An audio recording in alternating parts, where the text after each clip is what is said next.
अनुसूचित जाति और अनुसूचित जनजाति अत्याचार निवारण अधिनियम 1989 के अंतर्गत देखिए, ये चैप्टर 4 हम करेंगे, 3 तक हम कर चुके थे और उसमें मैंने आप लोगों को बताया था कि आपको उसमें अगर हम डेफिनेशन क्लॉज देखें तो उसमें केवल आपको जो इकोनॉमिक बायकॉट या आपका सोशल बायकॉट दे रखा है उस पर आप ज़्यादा फोकस करें।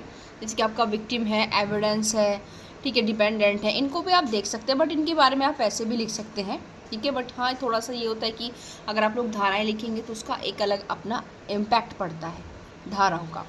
और यहाँ पर उसके बाद सेक्शन 3 बहुत महत्वपूर्ण था, 3 और 4 दोनों तैयार करने आप लोगों को।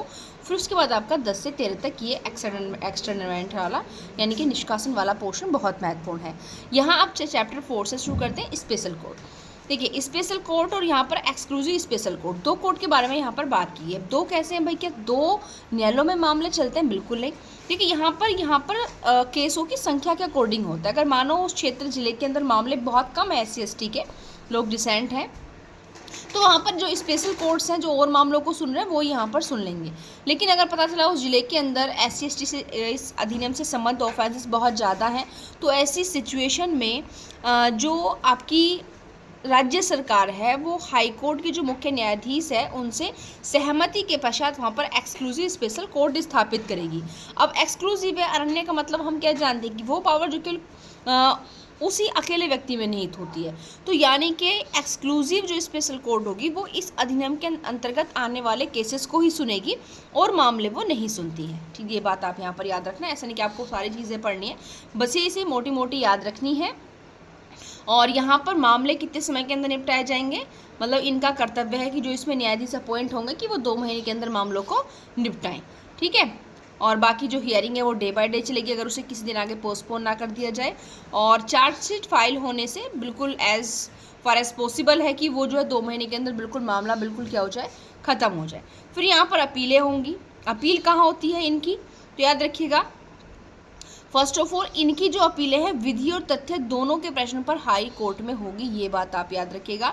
यानी कि SC/ST एक्ट के अंतर्गत जो अपील होती है हाई कोर्ट में होती है। क्यों? क्योंकि यहाँ पर जिन मामलों को सुनने वाली स्पेशल कोर्ट्स है ना, ये आपकी सेशन कोर्ट की कैटेगरी में आती हैं।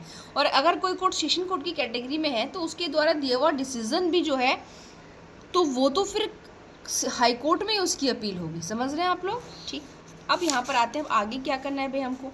अब आगे आप आओ सीधे चैप्टर 4A पर, जो कि आपका 2016 में ऐड ऑन हुआ है। इसमें पीड़ित और साक्षी के अधिकार दिए हुए 15A। ये भी मुख्य परीक्षा के उद्देश्य से बहुत महत्वपूर्ण है, आपको करना है।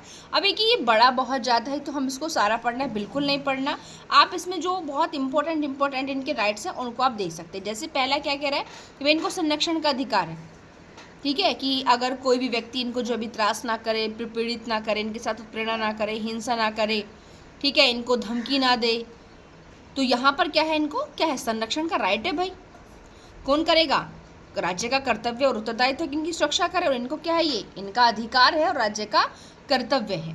नेक्स्ट आप आएंगे कि भाई ये भी इनको राइट है कि इनके साथ जो है आप किसके आधार पर, एज, लिंग, शैक्षणिक लाभ, गरीबी, इन सब से उत्पन्न मतलब भेदभाव नहीं होना चाहिए। इनको भी निष्पक्ष, सम्मान और गरिमा से जीवन जीने का और व्यवहार का राइट है। इस तरीके से आप इन अधिकारों को इंक्लूड कर सकते हैं। मामले में जो भी कार्यवाही चल रही है उसमें सूचना का अधिकार है इनको, भाई इनको पता होना चाहिए कि इनके केस में क्या क्या मैटर चल रहा है, ठीक है। जमानत की प्रक्रिया अगर शामिल है कोई भी चीज़ें तो इनको सूचना का अधिकार है। आगे क्या है यहाँ पर, अगर इनके जो केस है उसमें मतलब कोई भी इन्हें डॉक्यूमेंट्स देना है, साक्ष्यों को प्रस्तुत करना है, तो उसके लिए आवेदन करने का अधिकार मिला हुआ है। बाकी इनके मामले में अगर मानो जमानत का कोई मैटर है या फिर अभी कौन मोचित किया जा रहा है, निर्मुक्त किया जा रहा है, परीक्षा पर छोड़ा जा रहा है, जैसा भी मैटर हो, दोष मुक्ति का, दोष सिद्धि का, कोई भी कंडीशन हो, इनको किसका है, सुनवाई का अधिकार होगा। इनको भी सुना जाएगा। समझ गए। बाकी आप यहाँ पर लिख सकते हैं कि मामले से संबंधित जो भी डॉक्यूमेंट्स होते हैं उनको निःशुल्क प्राप्त करने का इनको अधिकार है। इनकी पहचान गुप्त रहेगी, ये भी क्या है भाई इनका राइट है, आप इनकी पहचान उजागर नहीं करोगे। इस तरीके से आप कर सकते हैं कि आपको डिक्टो पॉइंट टू पॉइंट लिखना है। इनके मामले से संबंधित जो भी इनका खर्चा हुआ है, व्यय हुआ है, वो भी इन्हें क्या है, प्राप्त करने का अधिकार है। इस तरीके से आप इनके अधिकार को यहाँ पर लिख सकते हैं। ये मैंने आपको बताया ही है कि जो भी डॉक्यूमेंट्स हैं, FIR वगैरह, सबकी कॉपी इनको तुरंत निःशुल्क प्रदान की जाएगी। ये भी इनका क्या है, राइट, ठीक। और उसके अलावा यहाँ पर ये आप लिख सकते हैं कि जो अत्याचार से पीड़ित व्यक्ति हैं या उनके जो डिपेंडेंट्स हैं, आश्रित हैं, ये जो मतलब NGOs वगैरह होते हैं, सोशल आपके रिफॉर्मर होते हैं, एडवोकेट्स होते हैं, इनसे भी सहायता लेने का इनको राइट है। तो ये इनके क्या है, अधिकार है। सेक्शन 15A को आप अच्छे से तैयार करें। फिर आता है हमारा लास्ट, क्योंकि इसमें टोटल 23 आपकी धाराएं हैं। चैप्टर इसमें क्या करना है, तो देखिए ये 17 आप तैयार करें, ये नहीं करिए कि बहुत ज़्यादा बड़ा आएगा, बट ये प्रॉब्लम बेस आ सकता है। देखिए इससे प्रॉब्लम ज़रूर पुट होगी, जैसे मैंने पहले कहा था सेक्शन 3 से 2R और 2S से ज़रूर आप लोगों को प्रॉब्लम जो है आने की पॉसिबिलिटी ज़्यादा है। यहाँ पर आप देखेंगे ये कह रहे हैं कि विधि और व्यवस्था तंत्र द्वारा निवारक कार्यवाही। ये निवारक कार्यवाही की बात करें, मतलब जब कभी लग रहा है कि इसको DM को, SDM को, एग्जीक्यूटिव मजिस्ट्रेट को, पुलिस अधिकारी को जो कि DSP की रैंक से जो है ऊपर का होगा, इनको ऐसा लग रहा है कि भाई किसी क्षेत्र में कोई ऐसा व्यक्ति कि जो बार बार प्रवेश कर रहा है, कि वो इस जो अनुसूचित जाति जनजाति के मेंबर्स हैं उनके साथ कोई अत्याचार करे, उनको धमकी दे रहा है, पॉसिबिलिटी ज़्यादा है, तो वो क्या करेंगे, वो उस अपराध को होने से पहले ही रोकने का काम करेंगे। तो इस अधिनियम में निवारक कार्यवाही का है, सेक्शन 17 में है। तो वो क्षेत्र को अत्याचार क्षेत्रग्रस्त घोषित कर देंगे और वहाँ शांति और सदाचार बनाए रखने के लिए क्या करेंगे, निवारक कार्यवाही करेंगे। तो ये आप यहाँ से ध्यान रखिएगा। नेक्स्ट अब मैं आपको यहाँ पर बता दूँ कि एक तो सेक्शन 3 कौन सा, एक तो सेक्शन आप लोग का 3 और एक 18 और 18A, ये तो 100% यहाँ से तो प्रश्न आएगा ही आएगा। एक याद रखिएगा SC/ST एक्ट के अकॉर्डिंग, क्योंकि सबसे ज़्यादा जो खबरों में रहता है वो आपका 18 और 18A है। 18 में क्या है, 18 कह रहे कि भाई अगर कोई व्यक्ति जो अनुसूचित जाति जनजाति का मेंबर नहीं है, इस अधिनियम के अंतर्गत कोई ऑफेंस करता है, तो उस पर भारतीय नागरिक सुरक्षा संहिता का सेक्शन 482 अप्लाई नहीं होगा, यानी कि एंटीसिपेटरी बेल उसको नहीं मिलेगी। 18 केवल इतना कह रहा है जो पहले से ही इस मूल अधिनियम में स्थापित था। लेकिन अब यहाँ पर काफ़ी केसेस आए। अब रिसेंटली 2018 का एक बहुत लीडिंग केस था, देखो केस का नाम है सुभाष काशीनाथ महाजन वर्सेस महाराष्ट्र राज्य का मामला था। बहुत इंपॉर्टेंट है, लिखना पड़ेगा आप लोगों को। यहाँ पर क्या है कि इसका नाम सुभाष काशीनाथ महाजन, देखो लिखा हुआ है मैंने यहाँ पर, सुभाष काशीनाथ महाजन बना महाराष्ट्र राज्य का केस था।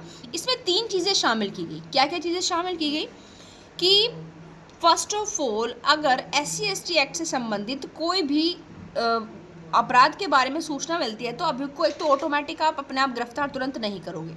दूसरी बात, FIR दर्ज करने से पहले प्रिलिमिनरी जांच की जाएगी और जो सुपीरियर ऑफिसर होंगे उनकी परमिशन ली जाएगी और एंटीसिपेटरी बेल ली जा सकती है। इनके वो उन प्रोविजंस को ऐड किया गया जो इस अधिनियम को सरल बना रहे थे, ठीक है, कि प्रिलिमिनरी जांच होगी, आप उसे ऑटोमेटिक गिरफ्तार नहीं कर सकते हो और बाकी उसको एंटीसिपेटरी बेल भी मिलेगी। सारी चीज़ें इस केस के द्वारा इंक्लूड कर दी गई।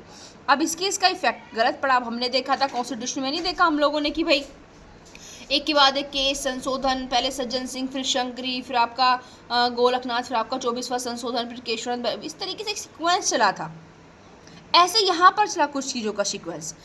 अब सेक्शन 18 के इफेक्ट को कम कर दिया सुभाष काशीनाथ के मामले ने, अधिनियम को सरल बना दिया। अब अगर कोई व्यक्ति SC/ST एक्ट के अकॉर्डिंग ऑफेंस करता है तो उसको गिरफ्तार नहीं करा जाएगा ऑटोमेटिकली, FIR दर्ज नहीं की जाएगी, ठीक है, पहले प्रिलिमिनरी जांच होगी, मामला सही पाया जाता है तो फिर आपका जो है उसमें उसको प्रथम सूचना रिपोर्ट लिखी जाती है और उसके पश्चात ही उसमें मतलब एंटीसिपेटरी बेल का भी प्रोविज़न करते हैं कि 18 जो है मना करता है।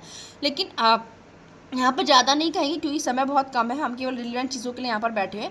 बट ये सब कोई जानता है कि अगर कोई अधिनियम स्पेशली किसी के लिए भी हो बना हुआ है, उसका मिसयूज़ ज़रूर होता है, ठीक है, उसका मिसयूज़ ज़रूर होता है, समझ रहे हैं आप लोग। और यहाँ पर इस केस से गलत इफेक्ट अराइज हुए जिससे 2018 का संशोधन किया गया और 18A को ऐड किया गया। अब इसमें वो सारी चीज़ें जो इसमें कही गई थी सबको नेगलेक्ट कर दिया, ठीक है। क्या क्या कहा, देखिए कि प्रथम सूचना रिपोर्ट के रजिस्ट्रीकरण के लिए आपकी प्रिलिमिनरी जांच आवश्यक नहीं है, तो ये कहा गया था उस केस के अंदर। सुभाष काशीनाथ के केस में तो उन्होंने मना कर दिया, इसके लिए भी 18A जोड़ के सुभाष काशीनाथ के मामले के प्रभाव को कम करने के लिए तो ये संशोधन हुआ था 2018 का, 18A ऐड हुआ।